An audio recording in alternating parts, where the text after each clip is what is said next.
The Cellcast is recorded in front of a live streaming audience.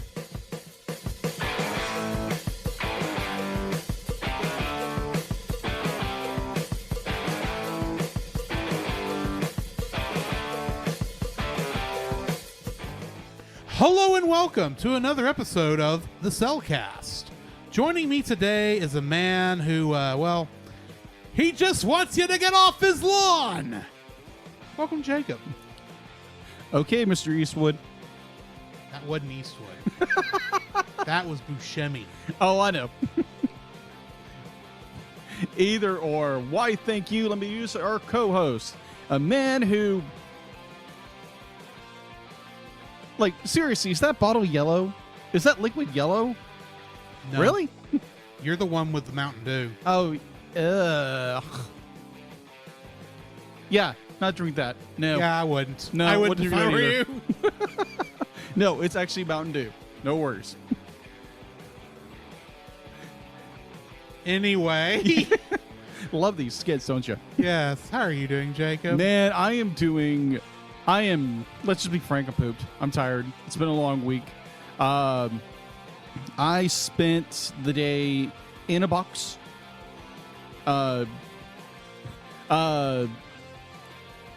Getting money and people paying for gas, and then having to go into a store and sit behind a register for an hour and a half. Mm-hmm. But that's, atypical what you got to do. Be like, it's part of a job. Yeah. Apparently, we had two people call, no show, no call. One of those things. Fun. Yeah. So that's one of the So if you're in reasons. the Jacksonville area and want to work at a local grocery store, Yeah. Berkshire Brothers may be looking to hire. Yeah. Maybe. I don't know if they are or not. Oh, I'm pretty sure we are. I'm pretty sure. Anyways, yeah, cat's out of the bag. I work for Berkshire Brothers. I think we've said this I think before. we have. So I think we have. But yeah, week's going pretty good. as much as we snipe out at the store that must not be named. True. That's true. Voldemort. Yeah, Voldemort. Either or. Yeah, I'm doing pretty good. Long week. It's just probably going to be a lot longer with everything going on. Mm-hmm. Working on a project with my brother this weekend, and a lot of other stuff going on this weekend. Fun. I'll be praying for you. Thank you. Appreciate that. I do. I really, really do. So, yeah, how are you been, Drew? This has been an interesting week. So, for those who don't know, because I don't think I've said it on the show yet, they changed my work schedule at work to where I now no longer get off most days until 6:30. The good part about that is that means I have all Friday off. Yay. The bad news is that means I've been worn out at the end of the day for the past 4 days, and I tend to be late for things because I don't get off until 6:30, and things like to start either at 6 or 6:30, which is, well, that's just life. Yeah. You get right down to it. But at the very least, I am able to make it to choir practice on time, so that's as long as that's not an issue, I'm pretty much flexible. Yeah, I had a kind of a weird schedule today myself. I went in at 11:30 this morning, or mid-morning, to go work at our gas station. Mm-hmm. And like I said before, I worked there until like 5:30. Then my manager showed up thinking, here's the pull. And it's like, no, we need you to come in the store and check because no one's showing up. And they literally had to call another office manager from another store to come in and check and close the store. That's messed up. Yeah, agreed. When you have two no call, no shows, oh, that's just fun.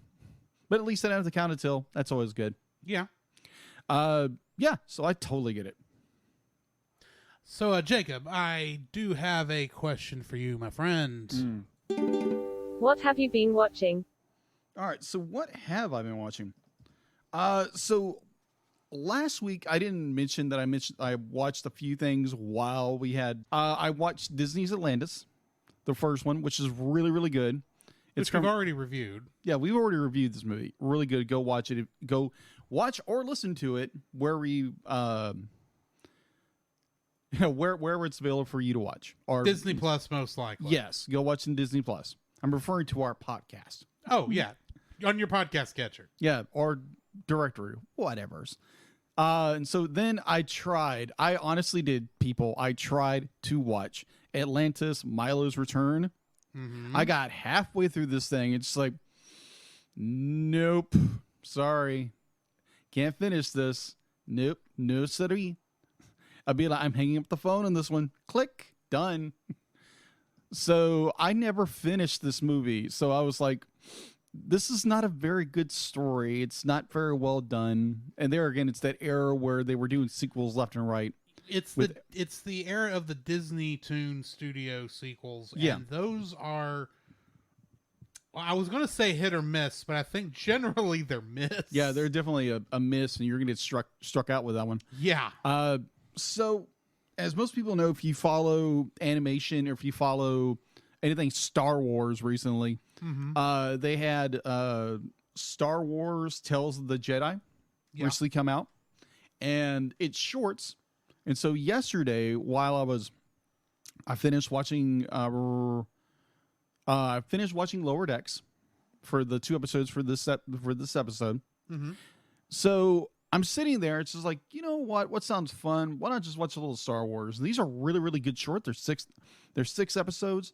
They are within the prequels and the original canon. Well, I think they're primarily just within the prequels. I haven't looked at it, so don't quote me. Oh, I okay. don't know. Have you watched them yet? I've not watched them yet, so I can't help you. Yeah, they are good. They're good. They kind of focus on two characters, but it's so good. It's so good. It's kind of like it starts in pre Phantom Menace and then ends post Revenge of the Sith. So it's good. Very good storytelling. Now, granted, I haven't watched all of the Star Wars yet. I understand what's going on in the stories. So, be like all the shows. What's what I mean? I haven't watched all the shows yet because there's a lot. But other than that, a lot of YouTube, a lot of podcast. Other than that, that's basically all I've been watching. So, what have you been watching, Drew? Whale? It's a whale of a tale? No. I have watched not only the 2 episodes of Lower Decks we're reviewing tonight, but since 2 Thursdays have passed, I can say I watched both episode 9 and episode 10 of season 3 of Lower Decks, which means I am at the tail end of the season. I'm at the end of the season. Oh, okay. It ends good. We'll definitely talk more about that here in the next couple weeks. But I was just going to say that my pride as a Texan was hurt by the end of this season. Oh, okay. Just going to say that.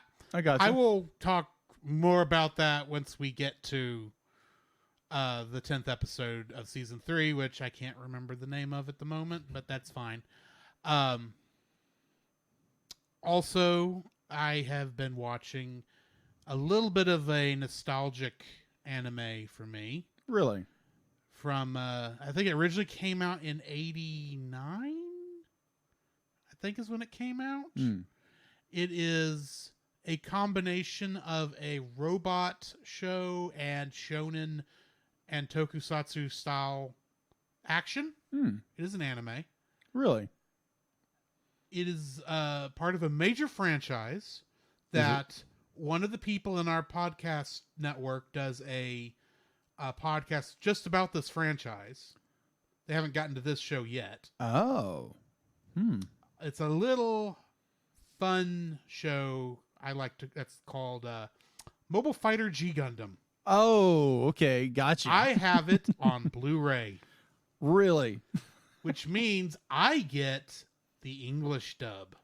Because the English dub, for some reason, is not available on Crunchyroll where you can stream the show. It's only the Japanese dub is there with the English subtitles. Right.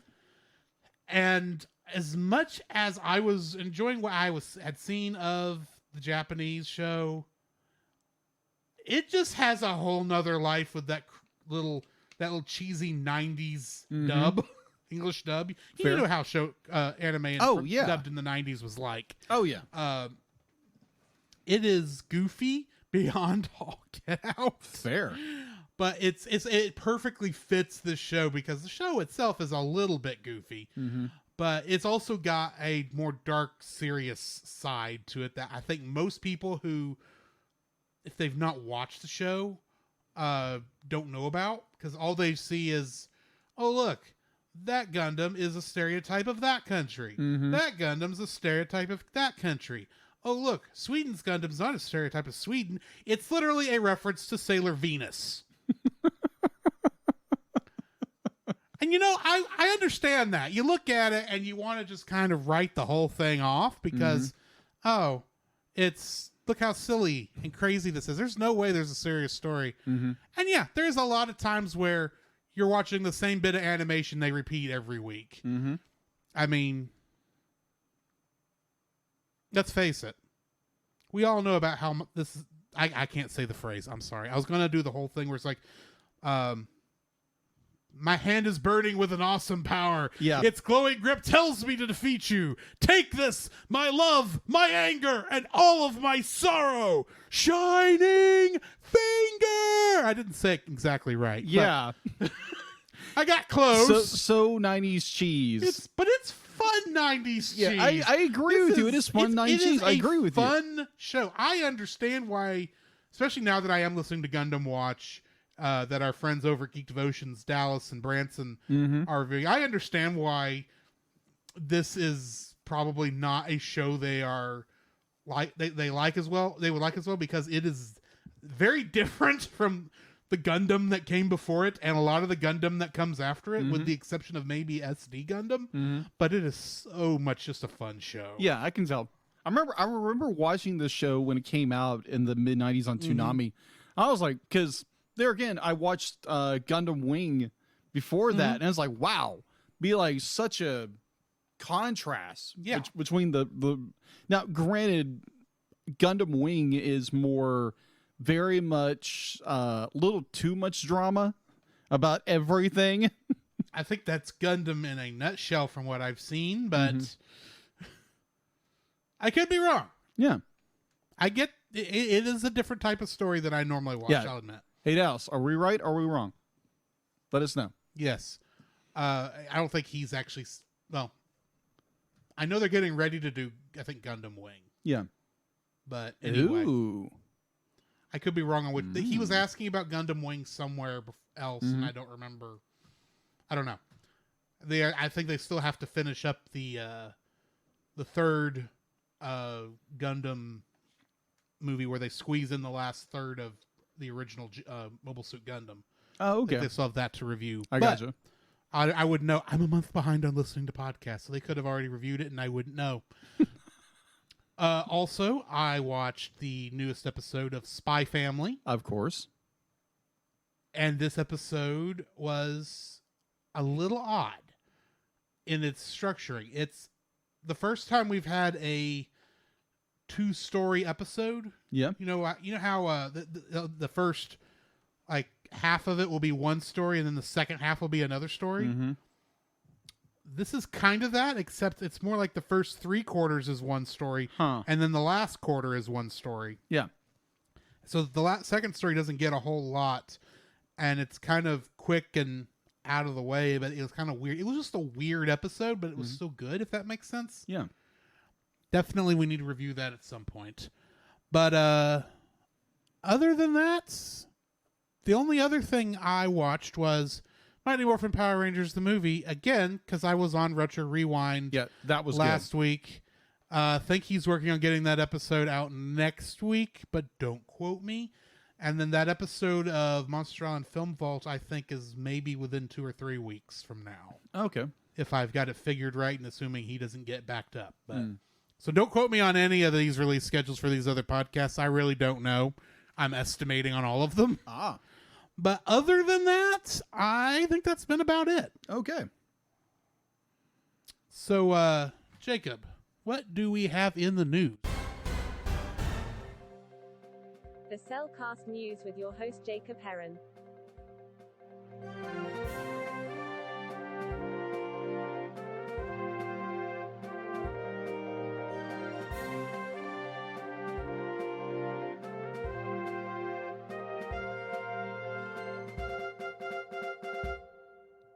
Why, thank you, Deedlet. And getting into this week's news, some of the news actually flows over into last week, so we're just getting double dosing of news here.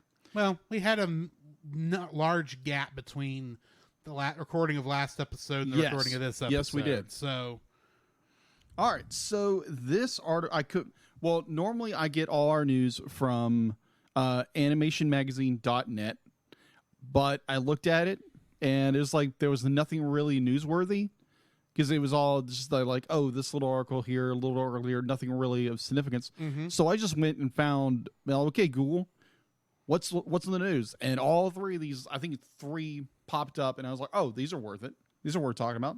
So this is regarding animation and regarding Disney. So this article is from Collider.com. Okay. From Bob Iger to Bob Chapek. Chapek, I might be mispronouncing his name. Chapek, I think. Huh? But I think it's Chapek, but don't Chapek, quote me. thank you. Chapek. Yeah, from Bob Chapek, leadership, Disney has come a long way in his last 5 years. While the House of Mouse manages to entertain millions across the globe and continues to dominate the industry via theme parks and various brands like Pixar and Marvel Studios, recently had to maintain choppy waters with allegations of being too woke. Now, granted, this is what the article says. Lack of representation in the films and among others. And now CEO Chapek, I think. Chapek has ruffled some more feathers by assuming that Disney's animated content is only for children and their parents and childless adults, that's us, aren't tuning in to animated movies. All right, so this is a quote from Chapek. Bob Chapek, are you aware of this podcast? Apparently not. So Because our entire goal is to remind people that animation is for all ages. Agreed. All right. So to quote Bob Chapek, while discussing the Disney brand, he said, "Our fans and audience put their kids to bed at night after watching Pinocchio, Dumbo, or The Little Mermaid. Then they probably don't go in to tune into another anime movie. They want something for them. However, he did say he was open to rated R content, given to the elasticity of the content base, of the consumer base, saying we probably ought to listen to our audience, which means we have more degrees of freedom than we probably thought." So basically he's saying be like people like us, normal adults with children, don't go watch Disney or animated Disney films.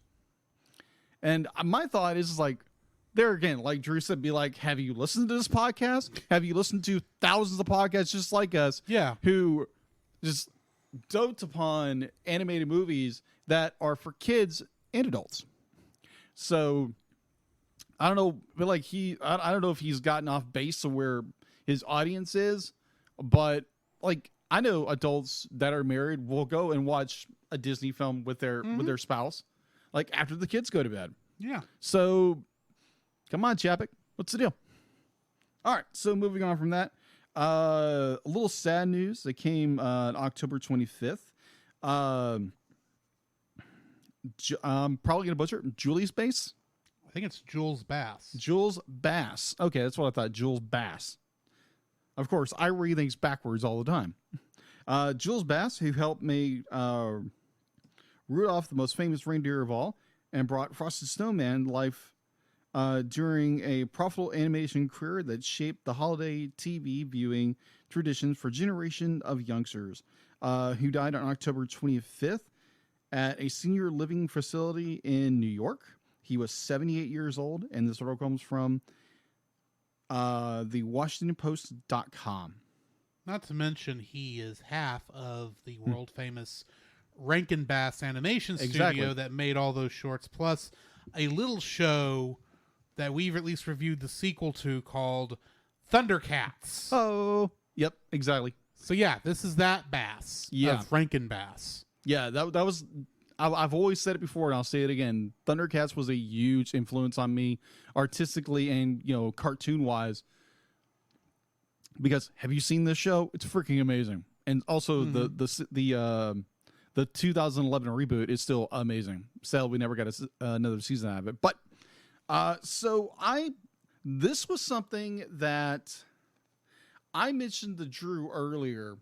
That I saw this article and I was like, you know what, this would be a good idea. So, remember when I asked you earlier today that what would be your top 3 animated superhero movies? Spider-Man Into the Spider-Verse has to be up there. Okay. That's when it starts to get harder. I have to throw in there, I think Batman Mask of the Phantasm I think it was the best of the animated series movies to come out. Okay. I think it's the only one that was released theatrically, but I don't think any of the other ones were ever really, I think a lot of the other ones were just episodes that they said were a movie. I could be wrong there, but I gotcha. So yeah, Batman Mask of the Phantasm, Spider-Man Enter the Spider-Verse, and I probably will have to go with Big Hero 6. Okay. All right, so a friend of ours... Though, granted, Incredibles and Incredibles 2 are, like, right underneath. Like, with separated by just, like, a degree. I got you. From Big Hero 6.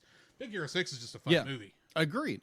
And also a friend of ours, Wendy, also kind of agree with yours. Big Hero 6, The Incredibles, and Spider-Man Into the Spider-Verse. People have also said also Big Hero 6, Incredibles, TMNT, the 4th movie in the movies, the Teenage Mutant Ninja Turtles film line. So I stumbled across this article from ScreenRant.com, which they took the 10 best best superhero animated films according to Reddit. So, from The Incredibles to Spider-Man Into the Spider-Verse, these animated superhero movies for Redditors set up and take notice. So, number 10, Batman Under the Red Hood, 2010. Number 9, Hulk vs. Wolverine, 2009. Coming in number 8, Justice League, The Flashpoint Paradox, 2013. That's actually a really good film. I haven't seen it, so. So coming in number 7, Megamind, 2010. Movie I haven't seen yet. I'll let it go. Yeah, okay. That's technically a superhero movie. True. I just didn't think of it earlier. Number 6. This one still blew my mind. Number 6. Spider-Man Into the Spider-Verse, 2018. Odd that it's that low, but okay. Yeah. Number 5. Superman vs. the Elites, 2012. Number 4. The Incredibles, 2004. Getting into our top 3. Number 3, Planet Hulk, 2010. Number 2, which was part of my list. I would have done it. Batman Beyond, Return of the Joker, 2000. Now, curiosity. With all those movies said, what do you think is number 1?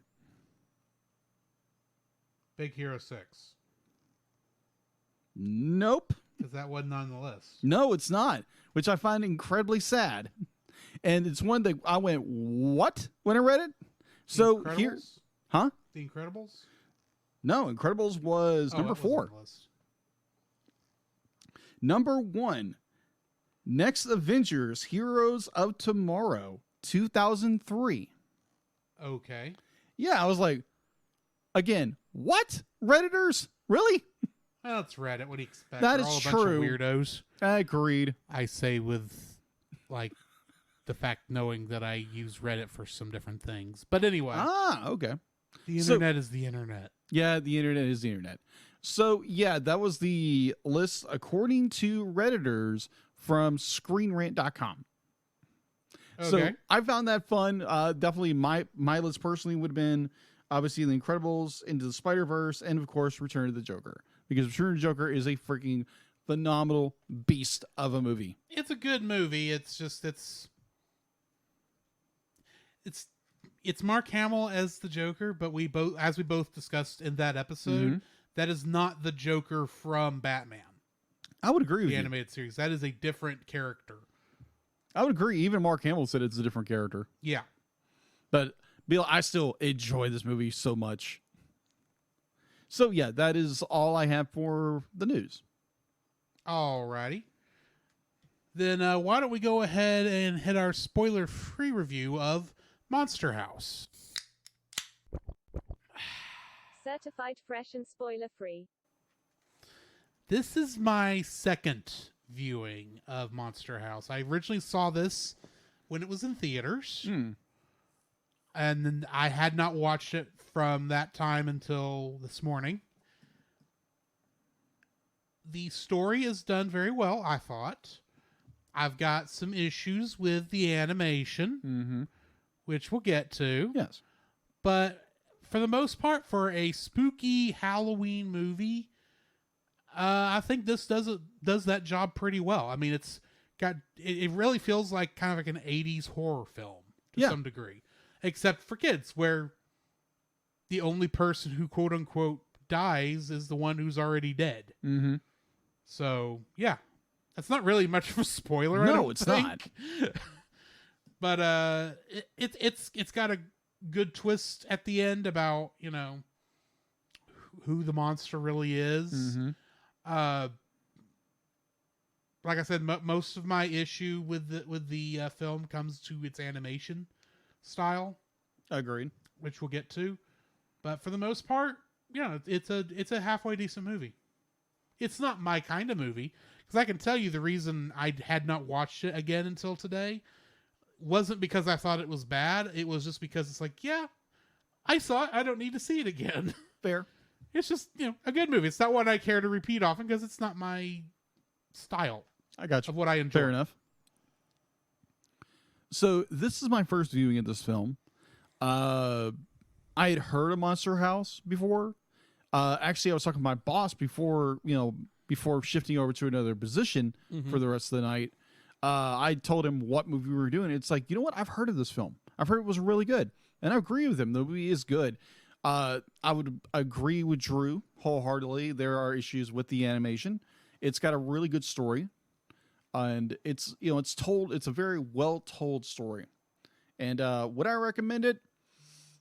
That's a toss up, because this movie gets really dark and really scary. And it's coming from an adult. So, like, the night I was watching it, I was like, oh crap. This got dark. This got really scary. Really, like, definitely towards the third act of this film. Yeah. Like, it's really, really dark.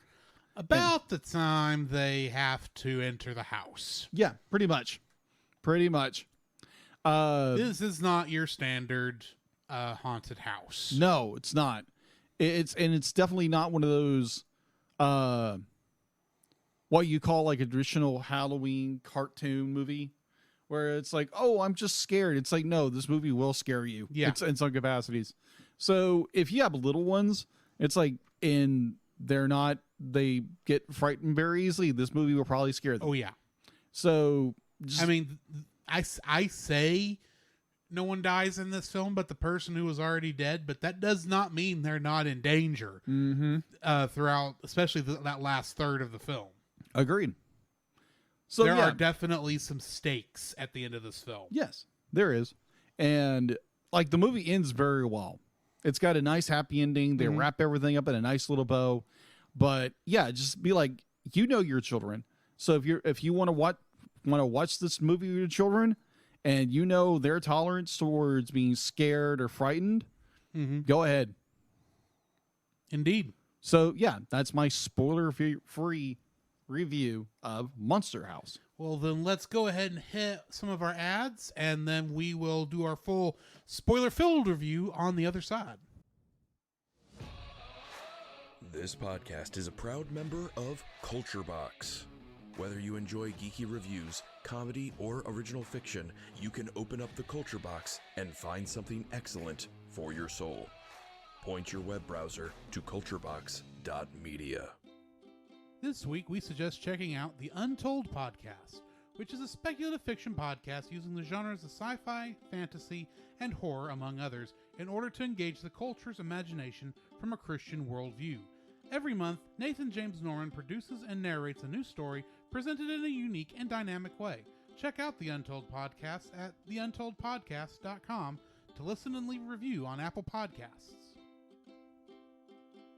The Cellcast would like to thank the following patrons: Josh Adams, Ashley Ruiz, Book of Gaming. To get your name on the show, plus uncut episodes, early access to the Cellcast Plus reviews, and special art from Jacob, please donate to us on Patreon.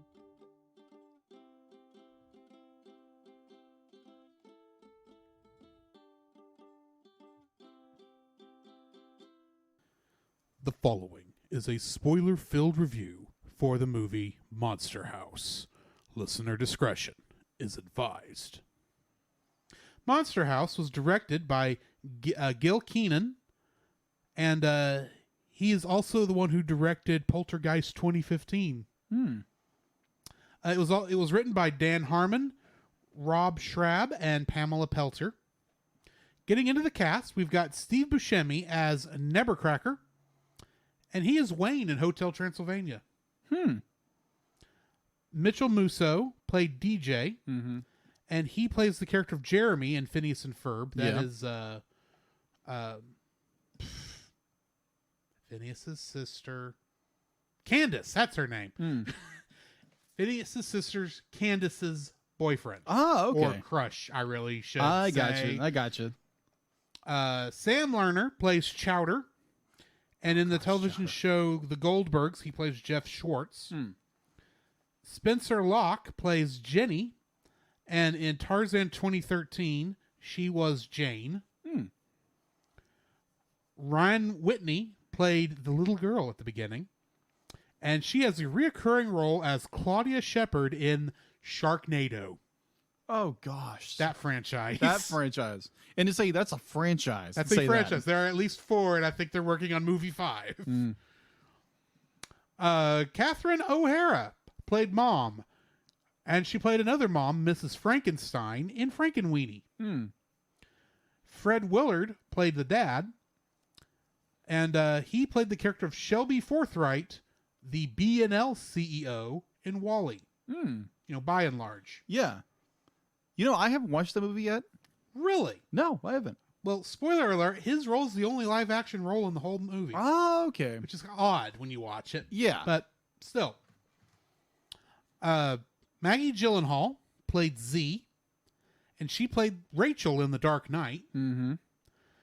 Jason Lee played Bones, and would you believe in the live-action Alvin and the Chipmunks movies, he's Dave? Really? Yeah. Huh. John Heder played Reginald Skolinski. He is Napoleon in Napoleon Dynamite. Yes. Kevin James was Officer Landers, and he played Paul Blart in Paul Blart Mall Cop. Nick Cannon played Officer Lister, and he was Devin Miles in Drumline. And Kathleen Turner played Constance in her few lines in this film. Yeah. And she played the character of Joan Wilder in Romancing the Stone. Yeah. Really good movie. Yeah. And I think there's a connection between this actress and the producer. Maybe. Yeah. Like the producer they're actually married? directed that film. Aren't they? Anyway. Yeah.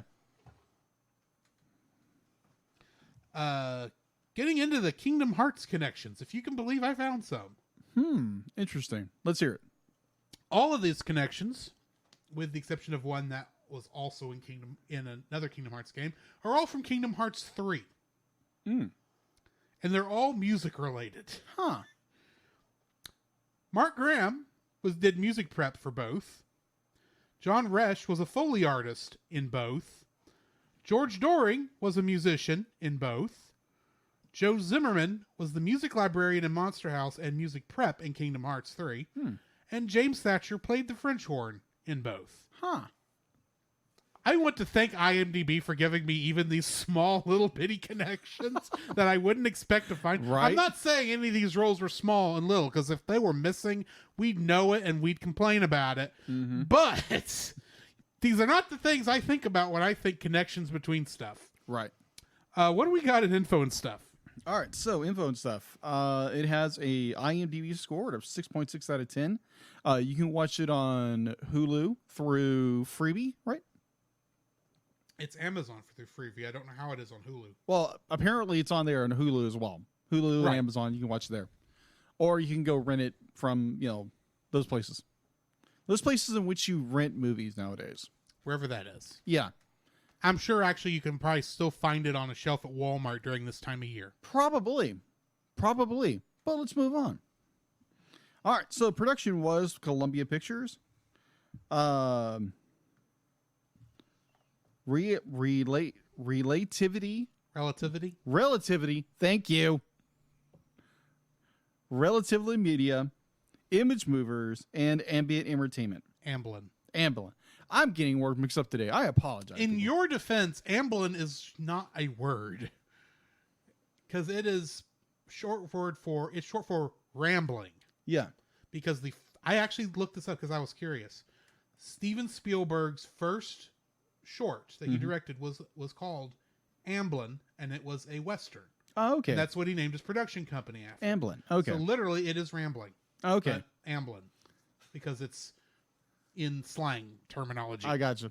Yeah. Amblin Entertainment. That's your trivia for today. Which we'll get more later. Maybe. on. Yes, we will Later get some on. more trivia. It was distributed by. Now, I wrote this. I wrote it, or I vocalized it, and my iPad wrote it as this, but it actually supposed to be Sony Pictures releasing. I'm going to say it as my iPad wrote it. Sony Pictures really sing. Sony Pictures really Sing. Yeah, really sing. Nope, Sing is DreamWorks. Exactly. All right, so box office, or not box office, but release date was January 21st, 2006, here in the United States. Which is a really odd time for these kind of movies. Yes. All right, so box office. It had an estimated budget of $75 million. It had a weekend opening on July 23rd of that year of $22.2 million. Its U.S. and Canada gross was $73.6 million. Ugh. It did terribly domestically. Yeah. But it did fairly well worldwide. Its worldwide gross was $141.8 million.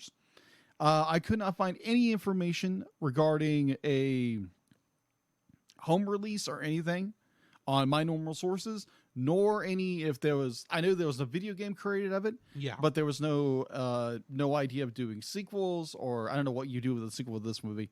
Yeah, I'm not sure how you would do a sequel to this. This is not really a franchisable story. No, it's not. It's one of the. It's a one and done. Yeah. It's a one and done kind of story. But I know it was released on DVD and Blu-ray at some point, and it is streaming. Mm-hmm. So, and there was a video game around that time that would have been probably Wii, PlayStation 3, Xbox 360. Mm-hmm. That era. Exactly. So that's all I have for info and stuff. Maybe on the Nintendo DS. Probably. Let's get into the summary. On October 30th, 1983, in Mayville, Wisconsin, the parents of 12-year-old DJ Walters go to a dentist convention for the weekend, leaving him in the care of babysitter Z. DJ's hobby is spying on his elderly neighbor. Creepy much? Yes, I said neighbor instead of neighbor. Napalm. Okay. It's supposed So to be a neighbor. nice wine then. Yes. No. DJ's hobby is spying on his elderly neighbor, Horace Nebercracker, who scares children away from his front yard and confiscates their belongings.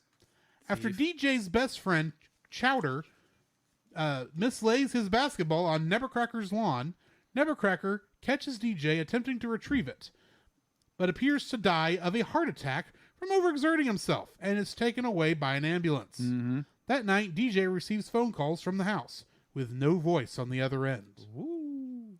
Z's drunk boyfriend, Bones, comes over for the night and reveals that as a child, Nevercracker stole his kite and was allegedly rumored to have eaten his wife. After Z throws him out, he sees his lost kite in the house's front door, but is abducted by the house while attempting to retrieve it. No.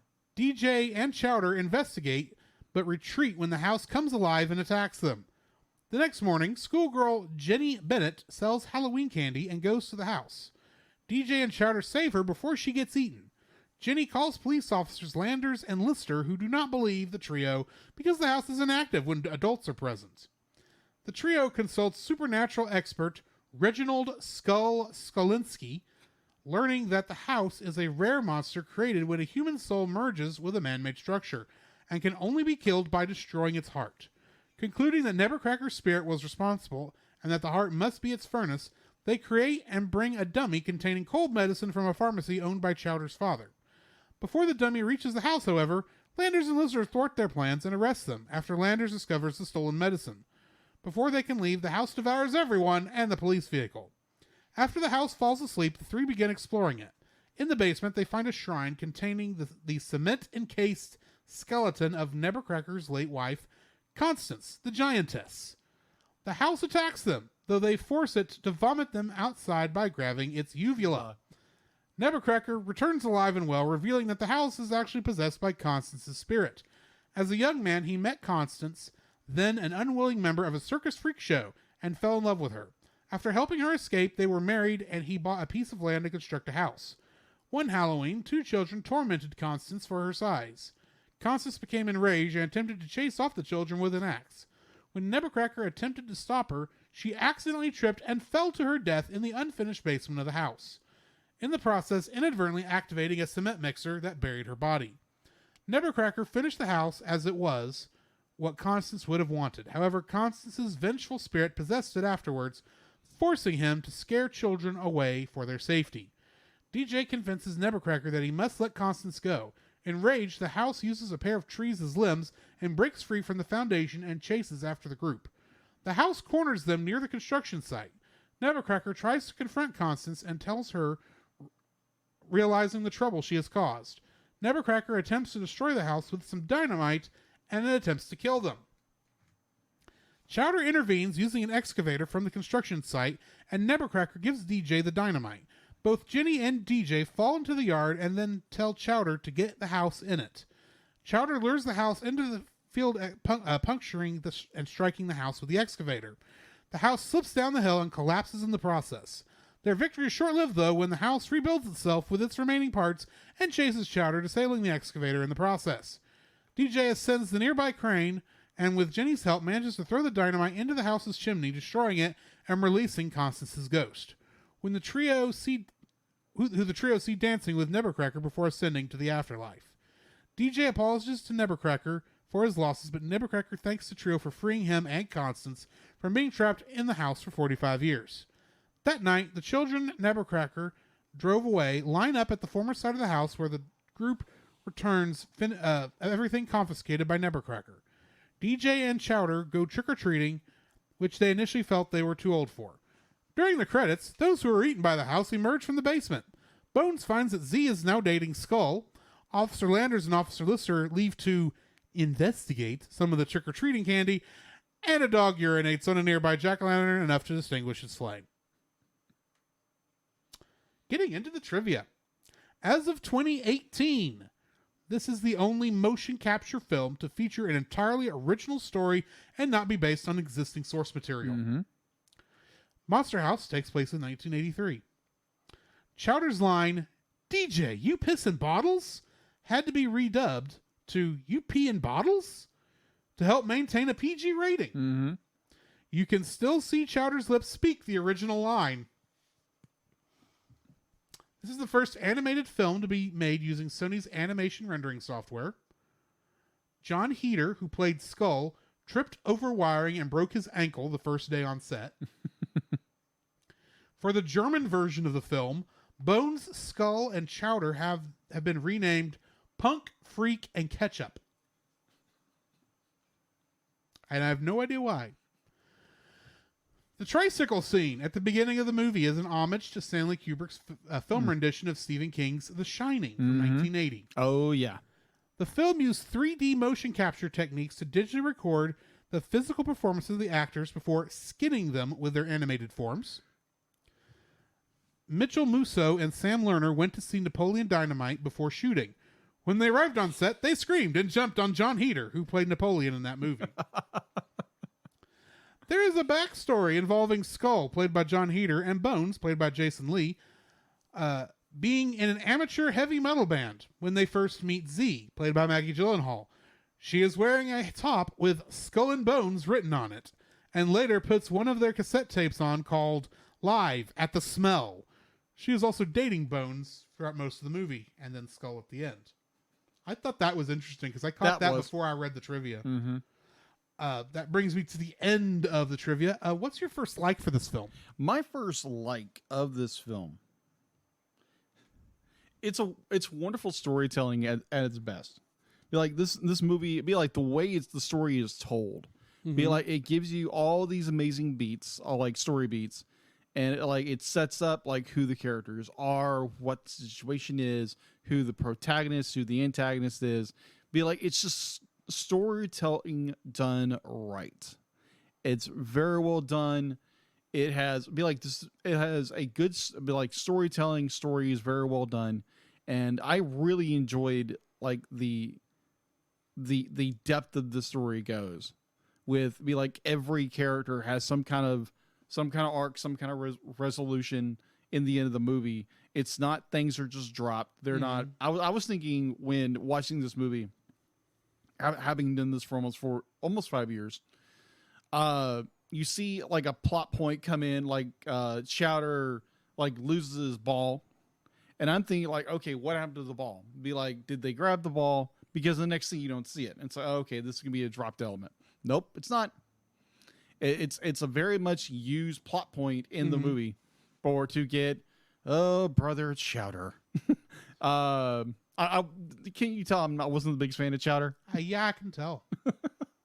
But I like it. It was, like I said before, great storytelling, great story in itself. That is my first like. What is yours?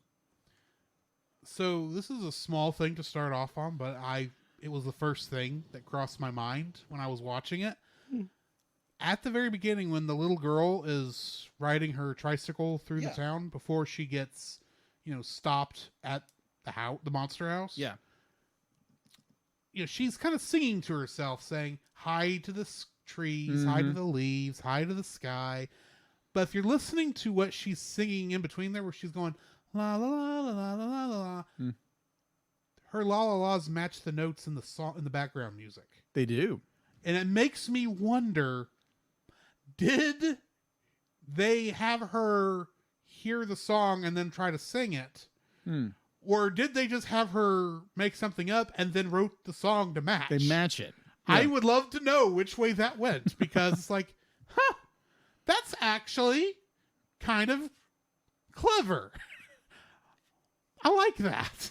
Agreed. What's your second like? My second like would be the use of the 3D camera environment. Definitely when you're in the house.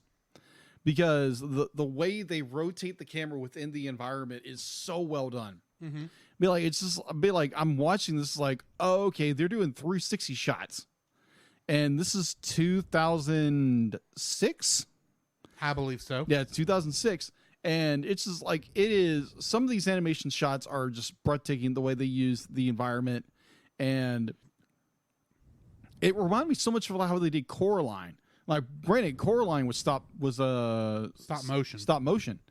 But this is after this, I believe. Yeah, this is after. But this was just, oh my gosh, I was taken aback by some of these shots.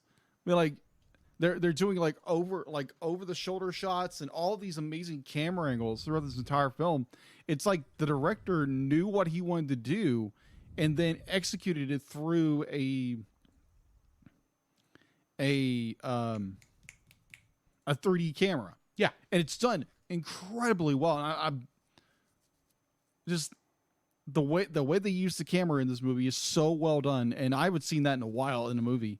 And this is just be like the camera work is spectacular.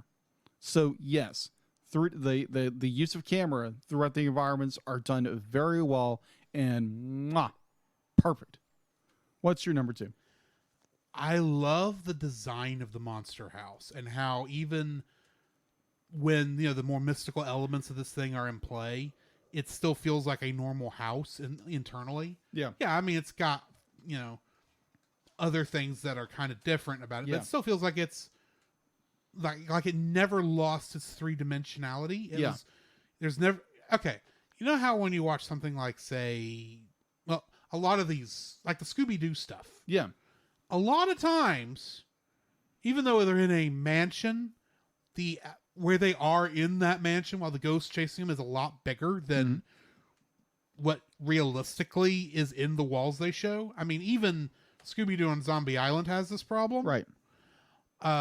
So many of these kind of shows do. This feels like the house you saw on the outside is the same house you're seeing on the inside. It never gets that bigger on the inside. TARDIS-like feel to it. I gotcha. But then the whole design as it switches from... Like, the fact that the house actually has facial expressions. That's... And at no point... Yeah, you do kind of wonder, it's like, how did the wood repair itself? Because the wood has to break in order for a lot of the animation to actually happen. Agreed. But, okay, that's just the magic of the haunted house. That's a thing. But the fact that even when, it gets blown into bits and then kind of rebuilds itself haphazardly, even then it still feels like, this is the same house. It's made up of the same number of boards you saw before. And the fact that they were able to make it feel that way and give it a whole...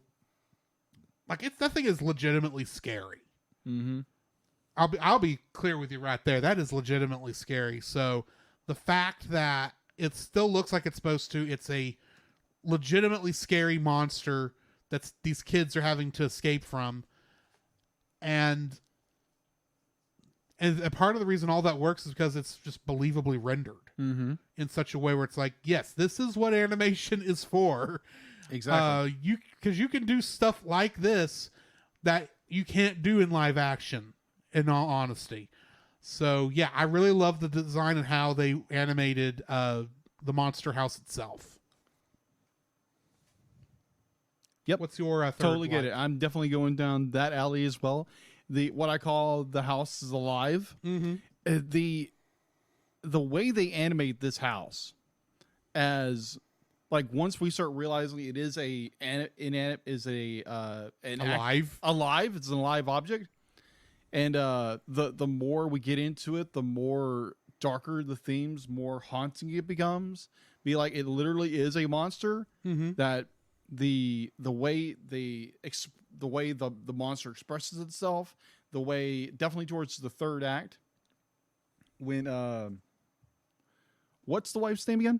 Constant. When Constant realizes something's going wrong, be like literally takes the branches, picks itself up off the foundation, and starts chasing them. Because that's the only way it can. Exactly. And it's be like that idea. Be like the house as a sentient being picks up pair of trees to make itself move. It was already controlling all of the trees in the plant life. Oh yeah, on that property around it, which was freaking amazing. And just be like, and when it starts chasing the kids, and it's the deceased wife's husband. I'm like, oh my god, this gets really terrifying. Yeah, be like between that and they're inside the monster. Oh my gosh, between the camera movement and the way this is animated, it is legitimately scary. Yeah. Oh my gosh. If I would have watched this as a kid, I'd be like, turn it off. It's too scary. But oh my word. This movie is done so well when it comes to not all of its animation, but the points of the animation where it shines. Oh baby, does it shine. Oh yeah. It shines bright and hot. And it's so well done. When they're not relying on motion capture to animate stuff. It's actually very nice. We'll get more into that. Yeah, in a we'll minute. get there when we get there. All right, so into our dislikes. Oh, I still have one more like. Oh, to give. yeah, that's right. What's your third? My last like. Now, granted, I can't speak one of these movies off the top of my head outside of the newer versions of them. But I love that this kind of feels like a Stranger Things / Super 8 type film. Oh, yeah. I know there had to be Because it's 80s based in the 80s. horror movies that had kids as the main characters. I know there had to be. I just can't think of what they are Yeah. right now. Because the Goonies is kind of like that, but it's also not. Yeah. Goonies is adventure. It's more of an adventure than a horror. Yeah, And adventure in my kind of horror. mind, there is something and where kids were fighting a horror or trying to run away from a horror monster Stranger outside Things. of Goosebumps. Yeah. Outside of the Goosebumps books, which is an entirely different kettle of fish. Mm-hmm. Or Are You Afraid of the Dark, which is more comedy horror than it was straight horror. Right. But anyway, I love that it has that kind of feel like you believe all three of these kids are kids of like the 80s.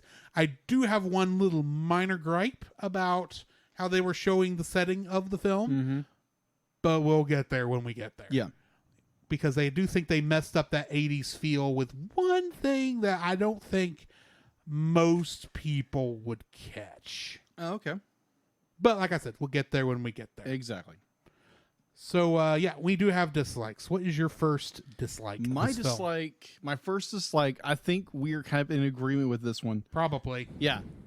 When they use the motion capture. When they abuse the motion Yes. capture. Oh my gosh. There's some of this where we're primarily talking about our characters. Mm-hmm. And all the humans all the humans have this problem. Now, granted, it's far better than Food Fight. Far better. Okay, let me explain what the problem is with this, because Okay, when I explain. first saw it, I recognized immediately what it was, because I have watched, or technically played, another property that used motion capture or abused motion capture in the same way. Mm-hmm. And it has the same problem, and that is Sonic the Hedgehog. A lot of those video games, the animation was done with motion capture. Okay. Now, you would think this would make sense. The problem is, Sonic the Hedgehog characters are not realistically designed characters. Right. In any way, shape, or form. They're anthropomorphic. Right, they're anthropomorphic. And you would think, and so it kind of gives them kind of a feeling of a mascot. Mm-hmm. Like you're looking at like Mickey Mouse at Walt Disney World. Yeah, agreed. No matter how realistic they make that suit, Yeah. it will never look right. Yeah. Because it's still a guy in a suit with a head that only kind of animates. Mm-hmm. Now, you would think Monster House would not have that particular problem because we are dealing with actual humans. Mm-hmm. Except these are not realistically designed humans. No, they're not. They are based on a kind of a storybook style illustration of humans. Yes. And so they have that same mascot feel. The heads never move naturally. When Yeah, you're agreed. watching the animation, that is the main problem. Their heads movements do not match body movements. Agreed. Their eyes and mouth are too accurate to be on those big, almost hollow feeling heads. Agreed. It really looks like you're looking at a styrofoam head on an actual body. Yeah, I agree with you on that. And that's the problem. It's got I almost said mannequin, but it's not mannequin. It's got mascot costume syndrome. Yeah, agreed. That's the problem here. This is, now granted, this is like, what, 2 or 3 years after Lord of the Rings Return of the King, with Gollum using motion capture. Mm-hmm. And the reason it works there is that design of Gollum is still more of a realistic kind of object. And plus, Andy Serkis is overacting so much that it masks the fact that his acting is masking the fact that the animation is a little bit chunky. Yeah. It covers it and masks it. And I can't even tell you where in Gollum's performance it's chunky or not working well. Here I can spot it because it's over. It's not. This is still new technology. They are trying to act like what we think of would be good for motion capture, like normal people. The problem is the heads. Yeah, had to be could not have been used with motion capture. So, or at least if they were, it just kind of looks like you're looking at like the Power Ranger helmets sometimes, except worse because their mouths and eyes are moving. Yeah. I don't know a better way to explain than that, but yeah, it's mascot syndrome. Okay. Well, thank you for explaining that more. Do you know what the other movie besides this that actually came out before this was? What's that? That may have as the same problem that we have not reviewed yet? What's that? Polar Express. Ah, okay. It has the same problem, but it's some degree it works better in that, and some degree it doesn't. Yeah. Anyway. Yeah. Well, thank you for explaining that a little further. Special effects team. Yeah. So with me, like, yeah, I would agree with you. The way the heads are designed, because there again, you're basing these off like, you know, middle of the road, late teenagers, and then taking it down, compressing it into what would assume is probably a preteen who's much smaller. Yeah. And it just doesn't work. Be like, yeah, again, animation around this movie does very well. It does work for the action scenes, and I think it's because they are moving too much for you to see any of the chunkiness. Yeah, agreed. But so much chunkiness. On the scenes when they are just standing around talking to each other, which there are quite a number of, yes, because you have to have those scenes. You do in these movies, especially since most of the action is in like the last third of the film. It's just so much very noticeable during those shots. It's like, yeah, this is not how y'all should have made this. I would agree with you. So yeah, that's my number one. And my number one. Yeah, chunky heads. What's your second dislike? My second dislike.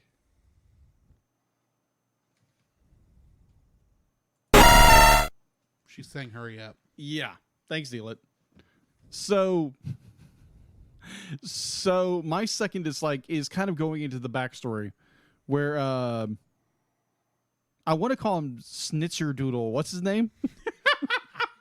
Nebercracker? Nebercracker. It's like Nebuchadnezzar, but Nebercracker. Nebercracker.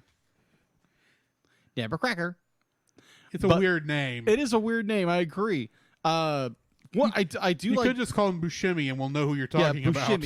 Yeah, Buscemi's backstory with his wife, his very angry wife.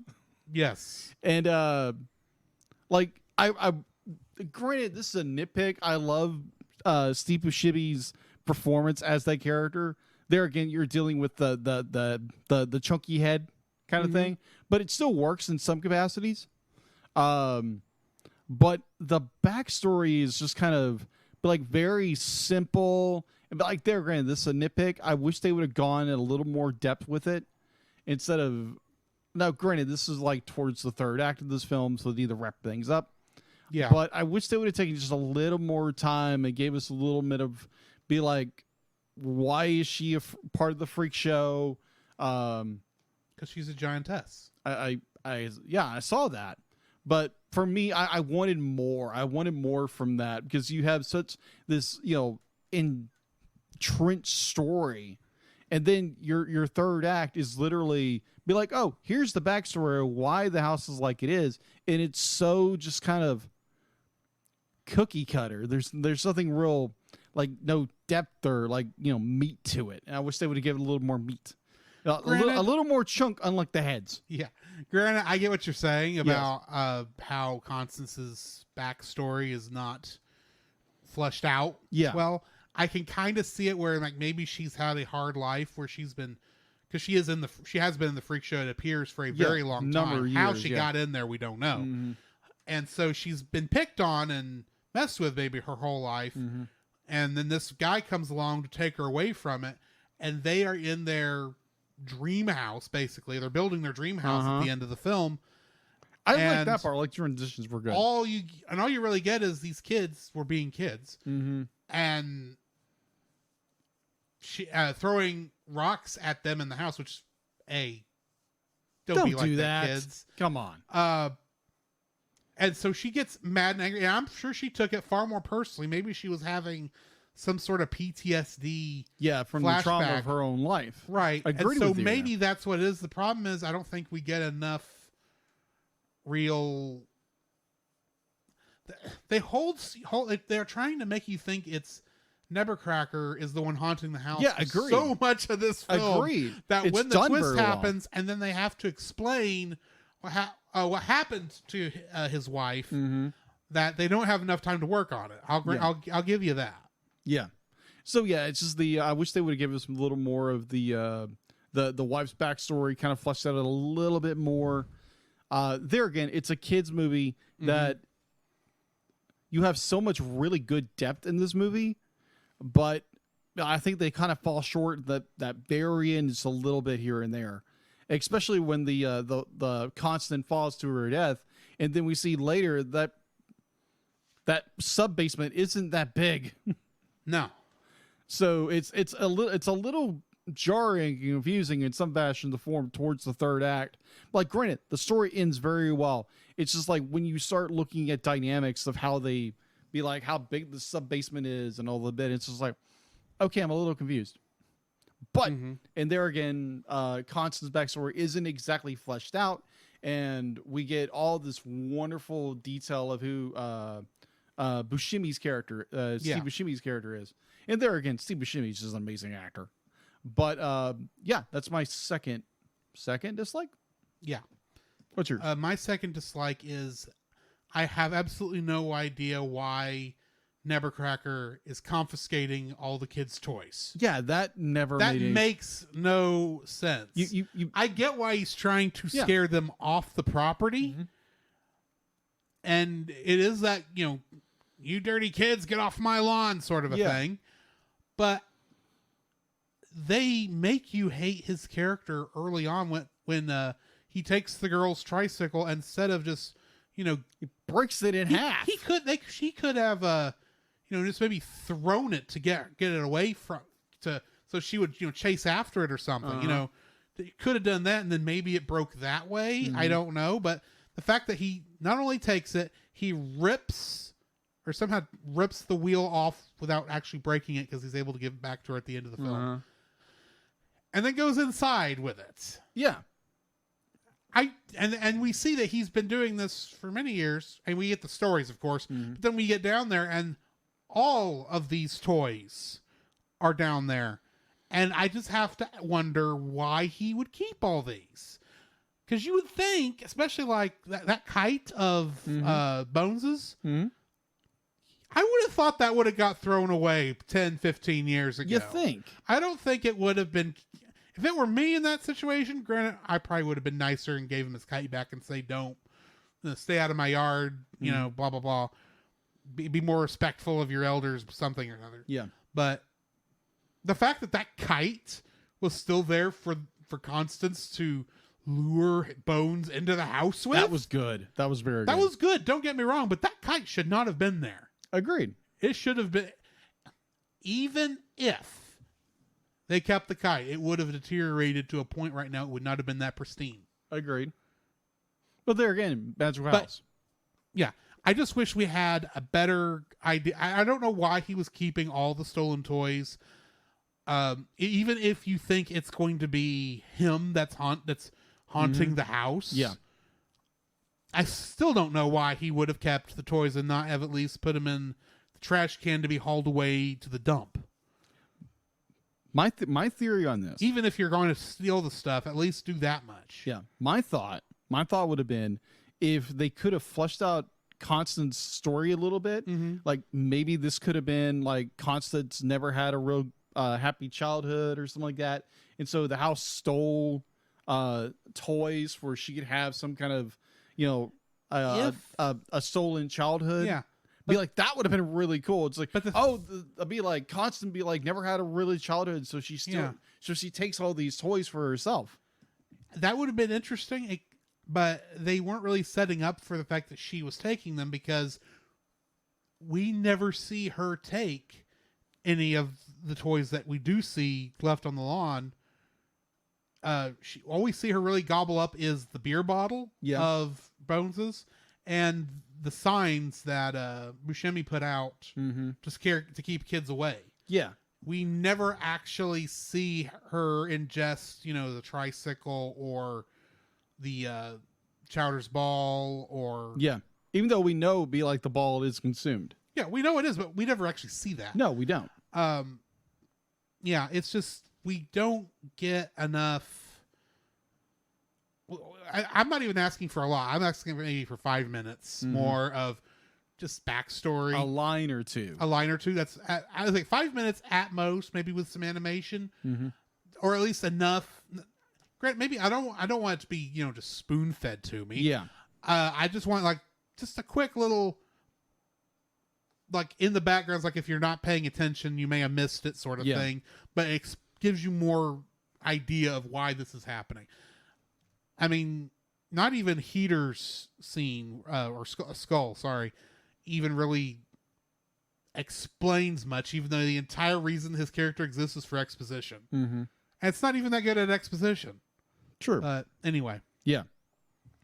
What's your third dislike? My third dislike, now granted, this is just me, be like, I may be completely wrong on this, but there's a certain scene which I think maybe a little too suggestive for its target audience, maybe just a little bit. Now granted, this is just me. Hear me out. This is a family show, family-friendly show, so I'm not going to go into any, terrible detail. But the scene where the kids get gobbled by the house, and Chowder is scared out of his mind. He's got a water gun or super soaker. Man, I miss super soakers so much as a kid. They were so cool. But he's got the super soaker, and like when I think it's Ginny, right? Yeah, Ginny's the girl. Like Ginny says, "Oh, hi," and he shoots her with it, and I'm just like, okay, that's a little odd. And then you get the scene where the house realizes what's going on. And then the house starts gobbling them up, and the house gobbles Ginny up by sucking her by a tube.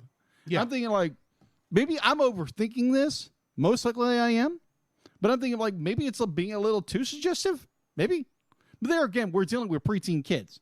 And there's always hormones going on, the kind of stuff. But just there again, I'm not. I'd be like, it's just maybe I'm watching. Maybe I'm overthinking this scene a little bit, and I'm like, I probably am overthinking this scene. I think you might be, maybe because I think all it's trying because it showed Chowder getting whisked away one direction, and then her whisked away a second, and then DJ gets whisked away a third direction. Yeah, I agree. I don't think the idea was to suggest anything other than they wanted each character to get back up to the living room, for lack of a better term, in a different way. Agree with you on that. Why? I don't know. In fact, it literally felt to me like, okay, we're splitting the party, so they're all going to get tortured in a different way, and so maybe DJ is going to have to save Chowder and Jenny. Yeah, that's what I kept thinking. And then they don't do that. No, they don't.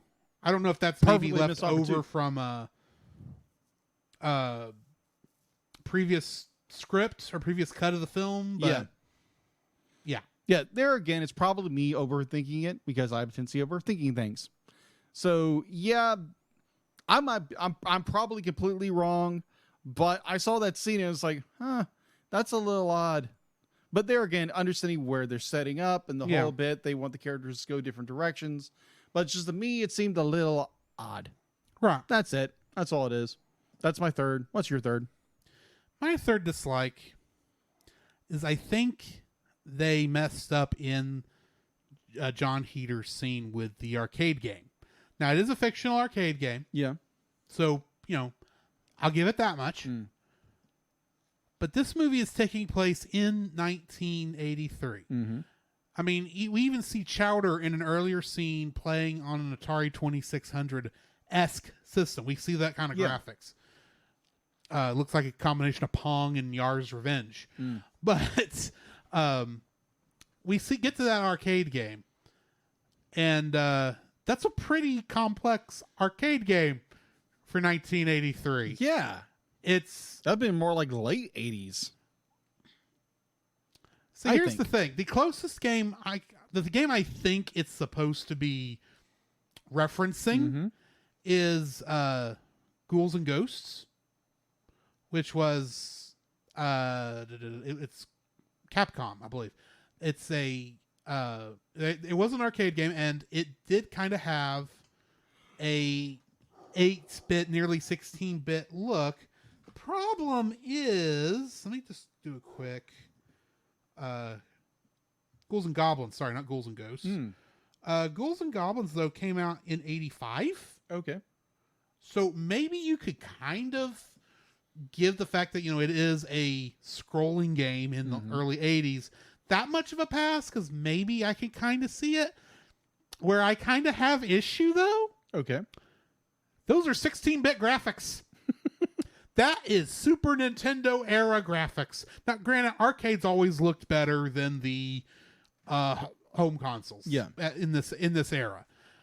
And I don't remember what the arcade version of Ghosts and Goblins or Ghouls and Goblins, whatever the name of that game is, I'm trying to think of. I don't remember exactly what it looked like in the arcades, but I don't think it looked that good because that was 16-bit. It looked like 16-bit graphics. Yeah. Almost 32-bit graphics, which is definitely too early. Yeah. So, especially for a arcade machine in a rundown middle of nowhere town in Wisconsin or Maryland or wherever this thing is supposed to be. It's a minor nitpick thing, but it's like the first thing I notice. I go, those graphics are way too good for this time period. Especially since Chowder was playing an Atari earlier that barely looked like it was gotten off the ground. But anyway. Maybe it was an early release game, but it was 83. Yeah, but most of those would have been released probably most of the time they were released on the West Coast. So, like Washington, Oregon, California. Where did I say this took place? Wisconsin.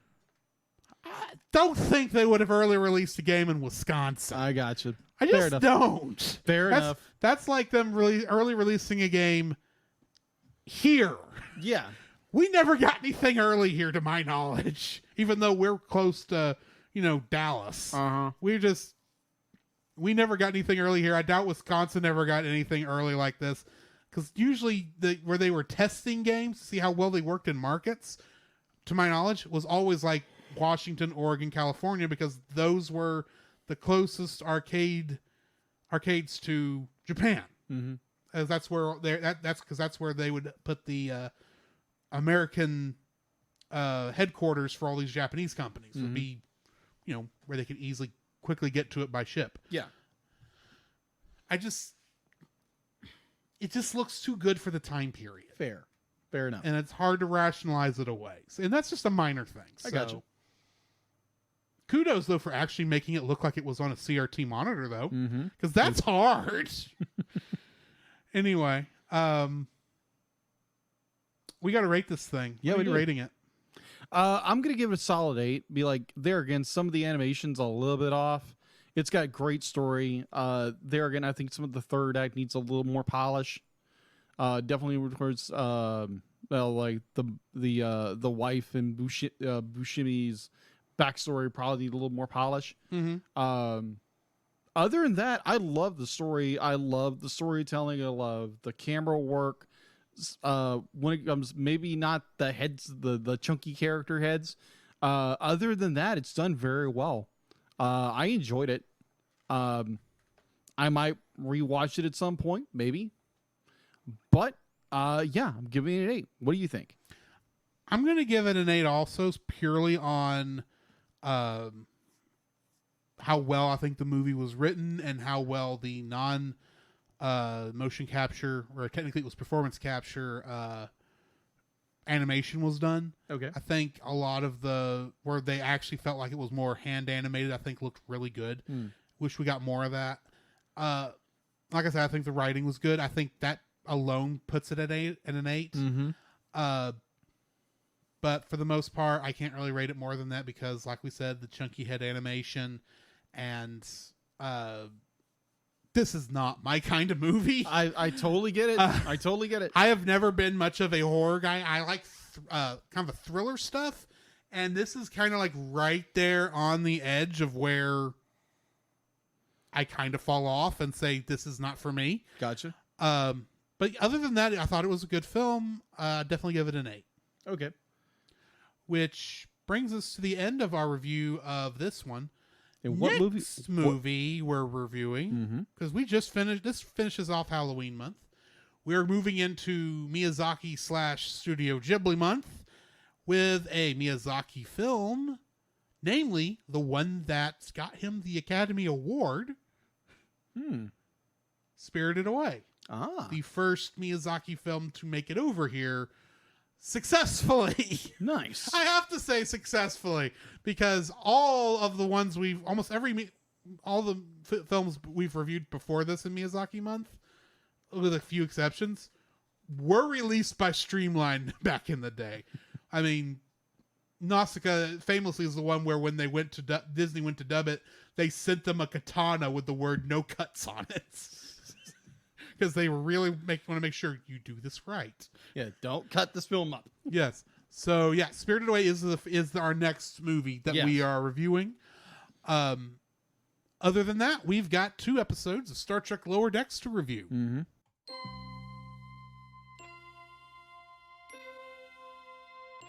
Space, the final frontier.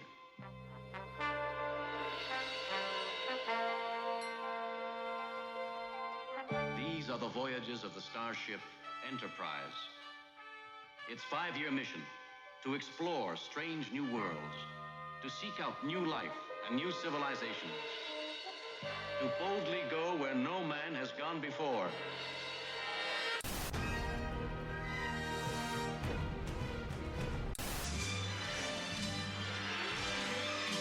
Robotech.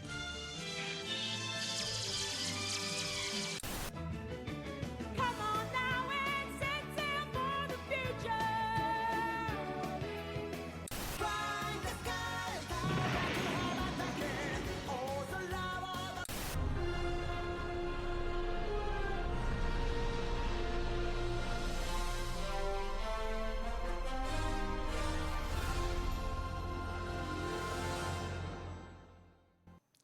First episode of tonight, An Embarrassment of Dooplers. Directed by Kim Arndt and written by David Wright. Story for this one. Mariner and Boimler try to track down the location of a legendary Starfleet party, while the bridge crew deals with an insecure alien diplomat. In this episode, along with playing Shax, Fred Tatasciore is also playing the bouncer and a Klingon. Gilliam Vigman, who plays Dr. Ta'ana, is also voicing the Aurelian wife and the model ship's computer. Tom Kenny is voicing Malthus, Captain Anderson, and Aurelian husband. Richard Kind, who was previously on Rapunzel's Tangled Adventure as... What was his name? Oh. The one that it was Rapunzel's enemy. I'll just say that. Didn't like Rapunzel very much. Uncle Monty. Uncle Monty. Uncle Monty. He plays the Doopler. Oh, that totally makes sense now. And that's the only name we have for this guy is Doopler. Jennifer Lewis plays the bartender, and Paul Scheer played the groundskeeper, Billups, and a captain. Getting into the trivia for this. This is the second episode of the series to not include a teaser before the opening title, after season 1's Cupid's Errant Arrow. In the barbershop, Mariner and Boimler drive through, 3 Bolian barbers are seen. This continues the tradition of Bolian barbers, such as Vassal and Mott on Star Trek The Next Generation. The joke actually being that Bolians are generally bald. As barbers. Yes. And much like you shouldn't trust a skinny chef, you shouldn't trust a bald barber either. Sure. If we're being honest. Although I think one of the barbers that usually hits my hair is bald now that I think about it. But anyway. This episode reveals that Starbase 25 has a Quark's Bar franchise, making it the 3rd establishment to appear after the one we saw in Quailor 2 in We'll Always Have Tom Paris, and the one on Free Cloud in the Picard episode Stardust City Rag. The bouncer, who wouldn't let Freeman enter bridge officers into the party, along with a bartender and server seen working inside the party, are the same species as M3 Green from the animated series episode The Jihad. So yeah, they're still bringing in more animated series aliens that we never got to see in real life. This episode featured the return of the legacy characters from Star Trek The Next Generation who had non-speaking in-person appearances. One being Captain Shelby, who we knew as Commander Shelby from The Best of Both Worlds. She was the one who... have you seen that episode? No. Okay. This is the episode where Picard gets assimilated by the Borg. Oh, okay, that one. And she was brought along as a consultant because she'd been working in the Borg preparatory department, getting ready in case the Borg attacked. Yeah. And so she was the one who knew more about the Borg from the stuff than anybody else did. So when Picard got assimilated and Riker had to take over captaining the Enterprise, he needed a first officer. He got Shelby. And there was a point in time in the show where we actually thought Picard was not going to survive. Riker was going to be the new captain, and Shelby was the new first officer. So she's an interesting character. Interesting. But yeah, we do get to see her, even though we don't get it. She doesn't have a speaking role. We also see Thadian Okona from the episode The Outrageous Okona. Thadian Okona is seen holding a piece of hardware nearly identical to the damaged guidance system he brought aboard the USS Enterprise D during his episode. And I do love the fact that Freeman says, Okona's in there? He's not even Starfleet. That's outrageous! Referencing the title, Outrageous Okona. Shelby's alien first officer resembles the original design of the Kelpians from Star Trek Discovery. Kirk's old bar has numerous images or portraits of various characters, including those of Arax and Imres, which were two animated series characters. They appear on the wall, with many images replicating or resembling frames taken from episodes in which they originally appeared. Also present in that bar was a jukebox, a model of Zephram Cochrane's Phoenix from Star Trek First Contact and Voyager Homestead, as well as models of the Doomsday Machine from the original series episode The Doomsday Machine, and the Guardian of Forever from the original series episode The City on the Edge of Forever. And that's all the trivia I got. What did you think of this episode? Oh, my first thought was like, okay, what did Mariner do this time? Oh my gosh. Like every episode, this girl has to do something. And be like, granted, she's the main character. I totally get that. But you are going to enjoy season 3. Oh gosh. And be like, it's there again. Be like, it's her and Boimler be like trying to reconnect after he came back from the Titan. And oh my gosh, be like they have this crisis on board the Doopler. The Dooplers on the Cerritos. And it's like, oh, this is the perfect time. Be like, yeah, let's go to this party. I will say that this is the only time I think the Doopler has ever existed in Star Trek. It was created for this episode. Because I don't remember him from anything else, or a character like him. Yeah. So this is an interesting concept for an alien species that when they get agitated, they duplicate. Yeah, that was kind of funny. Like it was definitely when you get to Tinley and Rutherford. When Rutherford he's trying to replicate what he did when he was a year ago before his member got wiped. And now it's like, and then it's just more towards the end of the episode. It's like, oh yeah, I would have done this anyway. It wasn't like I was, I'm not as smart as I used to be. It's just like we're trying to get more time with each other rather than like getting it done faster. Yeah. Which I found hysterical. That was absolutely hysterical. Because the dynamic between these two characters are so well done. And it's just two characters that want to just, goof around and have fun, but also they want to do their job. Right. And then you have Mariner. Don't worry, I like Mariner, but I don't like her. Yeah, she's that kind of character. Yeah. You like her, and you don't like her because she causes way too much trouble. She does. And of course, she's blaming Boimler for everything. They're like, you abandoned me. You abandoned this and da-da-da-da-da. And there's a point there. Now, granted, point me if I'm wrong, where she starts blaming Boimler for everything, that be like, oh, you abandoned us and da-da-da-da-da-da. She does keep blaming him for abandoning them when he went to the Titan. And apparently there was another like off episode thing where he ended up for some reason leaving them for some reason. Stranded. They didn't say that wasn't seen on screen. Yeah, which was weird. Yeah, because that be like Boimler wouldn't intentionally leave someone abandoned. Now Mariner would. Yeah, I'll give you that. Yeah, it was so weird. I was like, okay, we don't have context of what's going on here, so it's like, okay, who's telling the truth here? But the episode was really well done. And it gave this more of this feel of like the captain of Cerritos would be like, oh, we're going to get into this party because we did this and this and this and this. And towards the end of it, it's like, oh, we're just hanging out in this little bar that happened that Kirk used to hang out with. Yeah.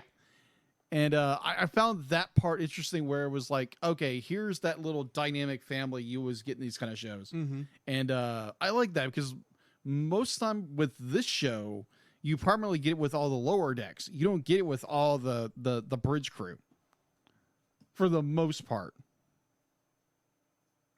Am I wrong? You're not wrong. I'm just thinking, save it for the episodes. Okay.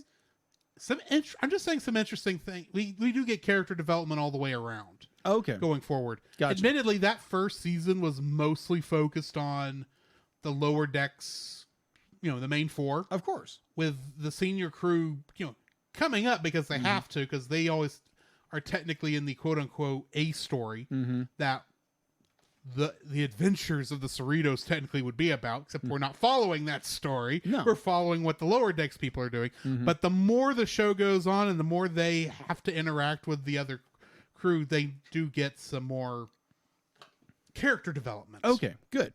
We'll say that. Okay. So, yeah. I liked the concept of the Doopler, like I said. And I do love the fact that we are getting more of Tendi and Rutherford's relationship in this as they're coming back together after, he lost his memory. I love the fact that model is so accurate that they have to use the tweezers to get the keys out of the security station and then go to where they are in the engineering section to turn them to release this little bitty warp core that they can then throw and it will blow up. I thought that's a little too yeah, why accurate. would you put a warp core on a model? You would think that'd be the battery. Yeah, and it should have just popped out a little D-cell battery. Yeah, but it's an actual working miniature warp core. I'm thinking that's a bit dangerous to have on a model.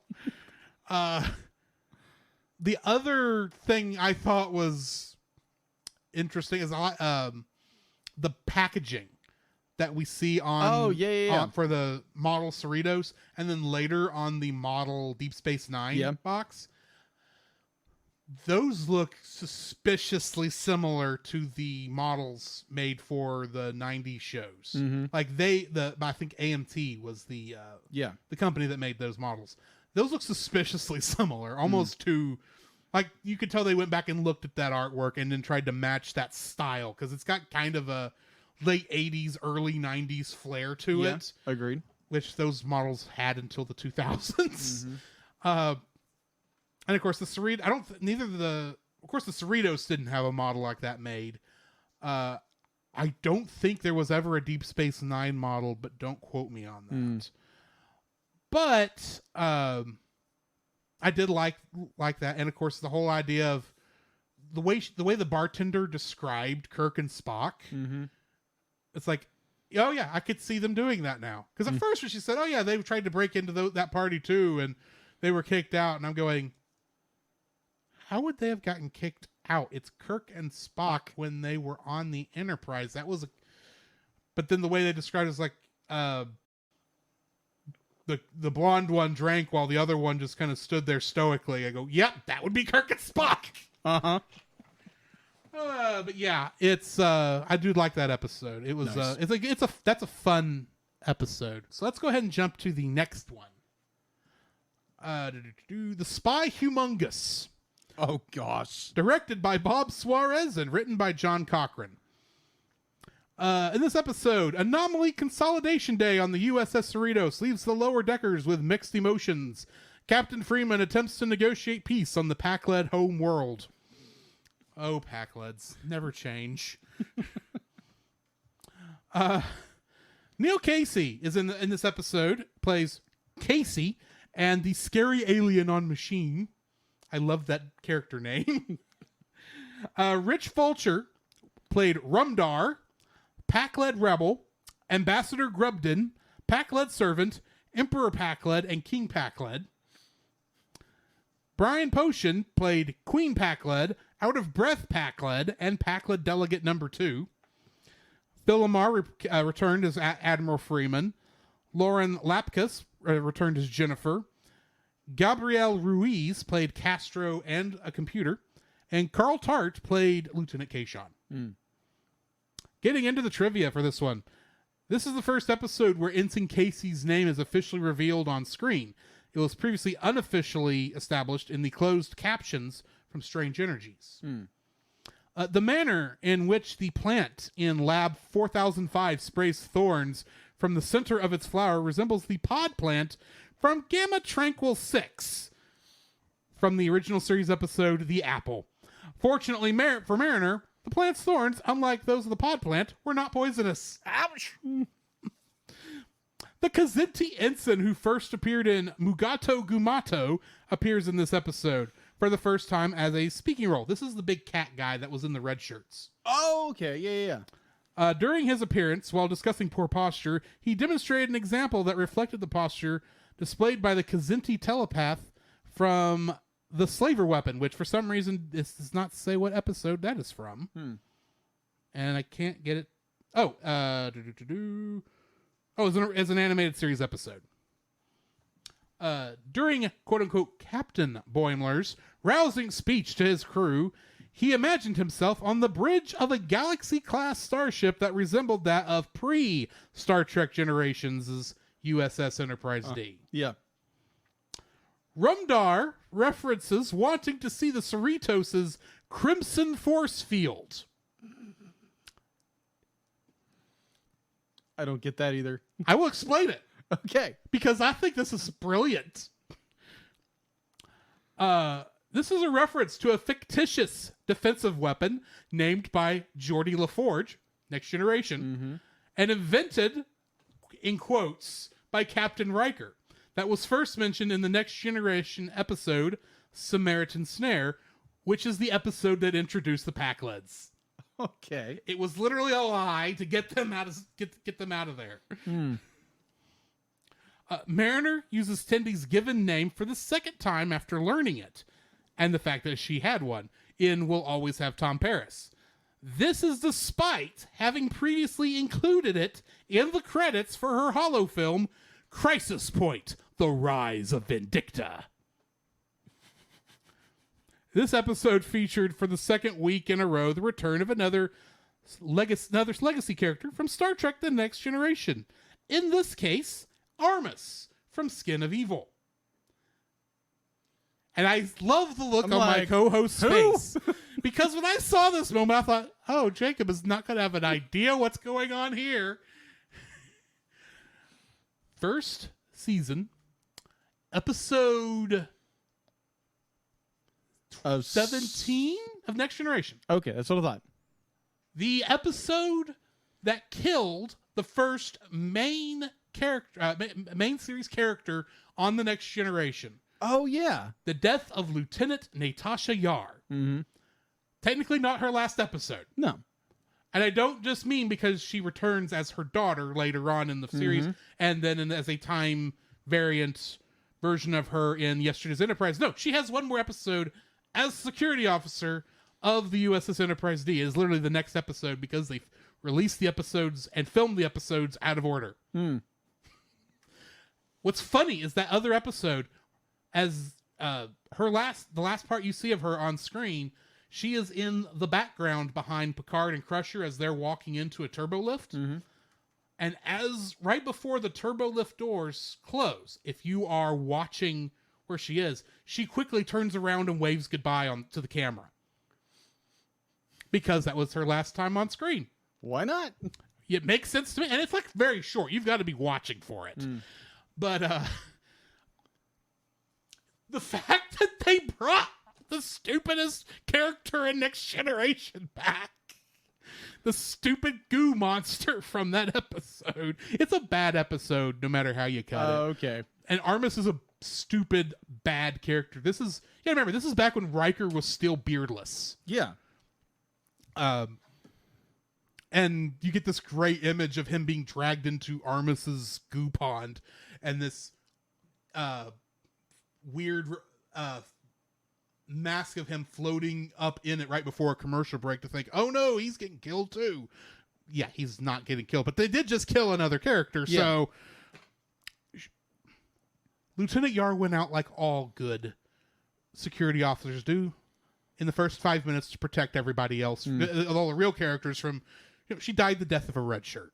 And I do not mean the red shirts from the last episode or this episode. Yeah, no. Because that's the other thing. The commander, the team that Boimler is joining, that includes Jennifer, by the way, she does keep showing up. Oh, okay. But they call themselves the Red Shirts because they think it sounds cool and makes them sound invincible. And yes, sure, by Next Generation, the Red Shirt characters are not the ones who died every away team because they changed colors. True. In the original series episode, though, all of the Starfleet security people wore red. That's why they were the ones who continually got killed every episode.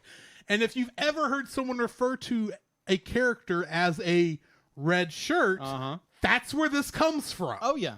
And when you recognize there are characters who are quote-unquote red shirts in everything that has a character where you've got to show somebody die to show how serious the situation is or get gravely injured. I apologize. Gravely injured or killed to show how dangerous the situation is without risking your main characters, because you got to have them come back next week.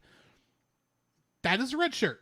And Natasha Yar went out the death of a red shirt. She died in the first 15 minutes. I think she might have even died in the cold open. I think she was the death right before the opening theme song. I could be wrong there, but I swear she was. And it's not even a good death. She gets hit by this weird goo thing and falls over. That's it. And I love that we go back and we just prank call Armus at the end of this episode. Because it's just a weird thing. I was wondering, I was like, what in the world? Where is this a reference from? Now I know. Okay. Yeah. I'm not telling you to go back and watch that episode unless you just like to see one of the most hated main characters of the first season of Next Generation get killed. I say that because we kind of liked seeing her come back later in other episodes. Yeah. So she was a villain as Sayla Yar, but beside the point. At that point, she was half Romulan. Anyway, trust me, it makes sense. Yeah. In context. But yeah, this episode... tell me what you thought of this episode. I kind of geeked out for a minute. No, of course. Like, no. Drew would never geek out about anything Star Trek. Trek. Okay. Not track. Trek. Star Trek. I'm sorry, you did just hit one of the memes. Yeah. Oh, this episode, it was Boimler getting sucked into this little group of characters, red shirts, who think they'd be like, oh, we're above everybody else, they're the same rank as everybody else, but we're the elite that are going to become captains one day. And it's like, oh, okay. Be like, yeah, you stick with us, you'll become a captain in no time. I'm like, are you sure you know what that word means? I don't think so. And I love how the guy that sticks it out, he gets his 3 seconds in the captain's chair before Shax kicks him out of it because of the shift change. Oh, that was great. That was perfect. And it was just this idea of leadership. And it was like, how, like, be like, you got to inspire your team. It's like, yeah, of course. But towards the end, definitely with Tinley, Mariner, and Rutherford are doing all like the grunt work, and they're like going through and like changing out all this stuff. And Tinley's like trying to make everything where it's the coolest thing ever. And of course, Mariner's got to, got to pop that balloon and see how bad and terrible things are. And Rutherford's not too excited about it. No. But still, how they all keep getting hit by all these weird. Oh, it was things. great. Oh, especially when Mariner gets hit with that the needles. Yeah. So, to quote Chance from Homeward Bound: The Incredible Journey, it bit me with its butt. Oh, yes. That's probably what I thought when I first saw this. Like, oh my gosh, Homeward Bound. Yeah. And just the look of, sure, I'm in pain right now. Look on Mariner's, but like, it's like, oh, this one hurt a bit. But, those parts were absolutely hysterical. Those characters be like, oh, it's this goo. We got to analyze. We got to do this to get this done. And so while you're going on with this, you got the Packlet, the Packlet who is be like, he's obviously the he's the spy, but he'd be like, oh, I just want to go see your warp core. It's looking at stuff. I'm like, yeah, you're definitely a spy. You're a terrible spy. Let me see your shield harmonics. I am Packlet. I am the strongest.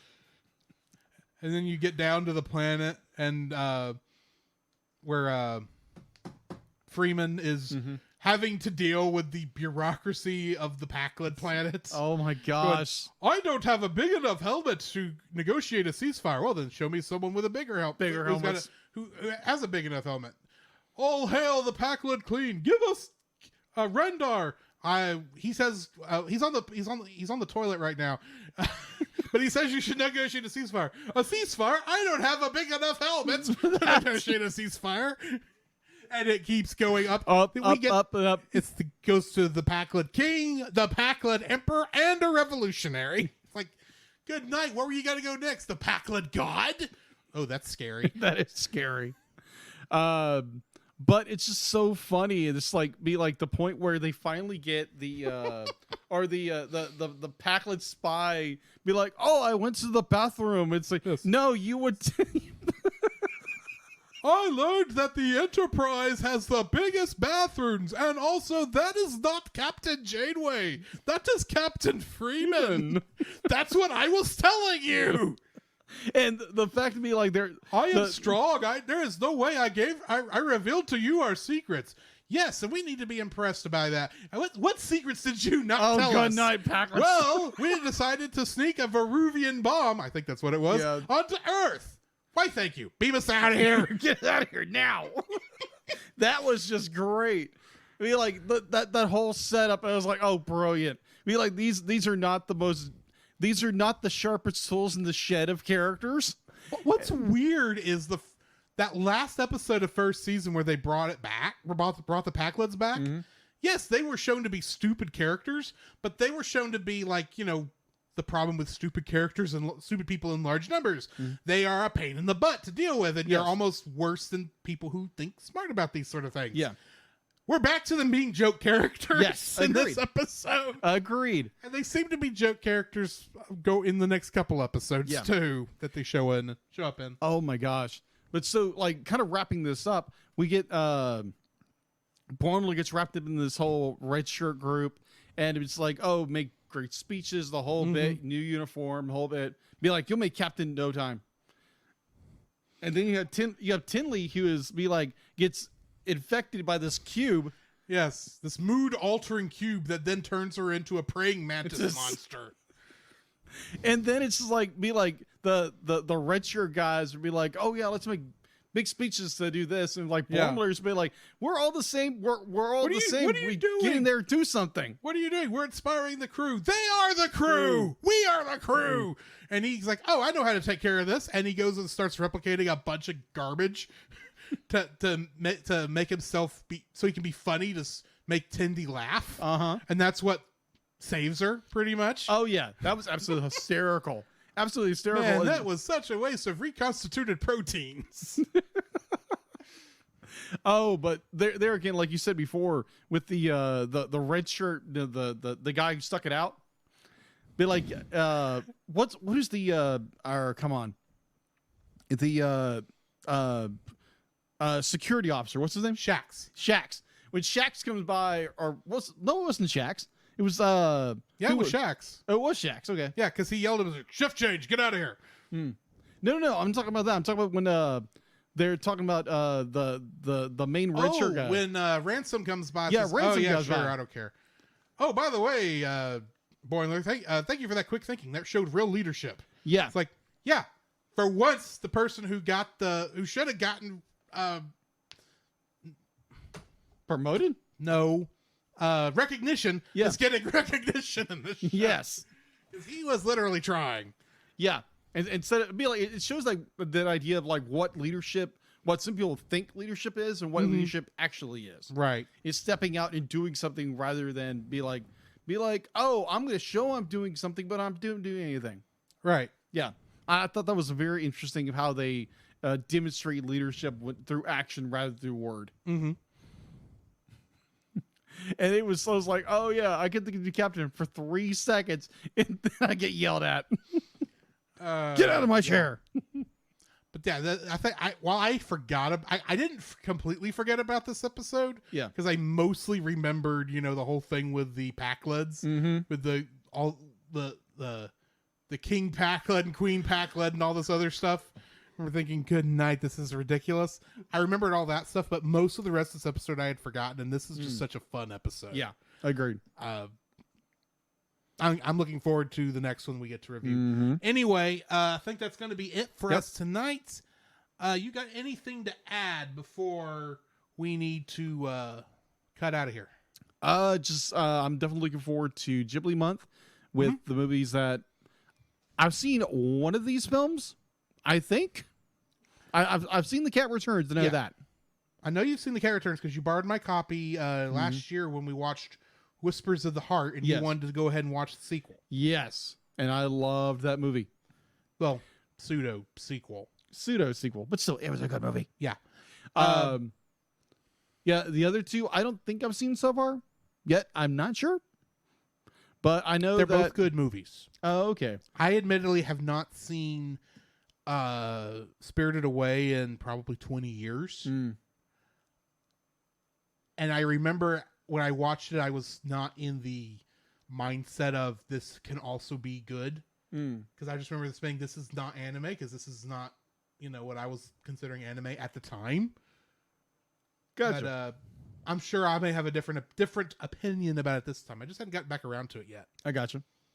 So yeah, definitely looking forward to Ghibli month. Yeah. So next time we are reviewing Spirited Away. And then we'll also be looking at the episodes Where Pleasant Fountains Lie and I Excretus of Star Trek Lower Decks. Interesting. Yes. So join us next time for that. And I guess this is Drew. This is Jacob. And we'll catch you in the next frame. You can follow Jacob on his Facebook at Jacob B. Heron. His Facebook page, Jacob's Daily Art Corner, where he tries to draw each and every day. His Instagram at Jacob B. Heron. His Twitter at Jacob Heron. And his letterboxd at Jacob Heron. You can find Drew on Facebook at Drew Dodgen. His Facebook page, Drew's Photo Bin, to see his photography.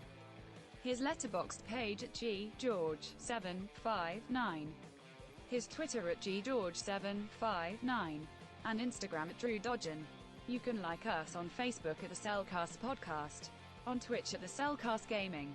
On YouTube at Cellcast. On Twitter at cast_cell. The Cellcast can be found at Apple Podcasts, Google Play Podcasts, Stitcher, Spotify, or anywhere else fine podcasts are downloaded from. Please rate and review us where you found us, and also on Podchaser. Email us at thecellcastpodcast@gmail.com. The Cellcast is a proud member of both the Pop Americana and Culture Box media networks. For more information, please see the link in the description. Our theme song is Drop and Roll by Silent Partner.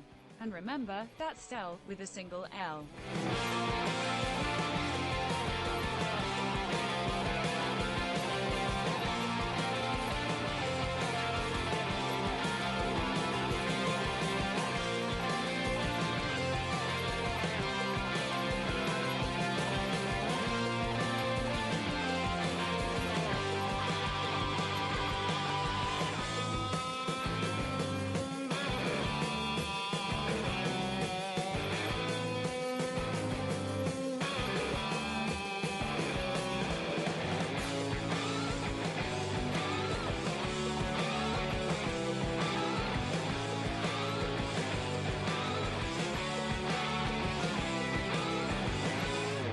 Jacob, are you sure that's not pee in that bottle?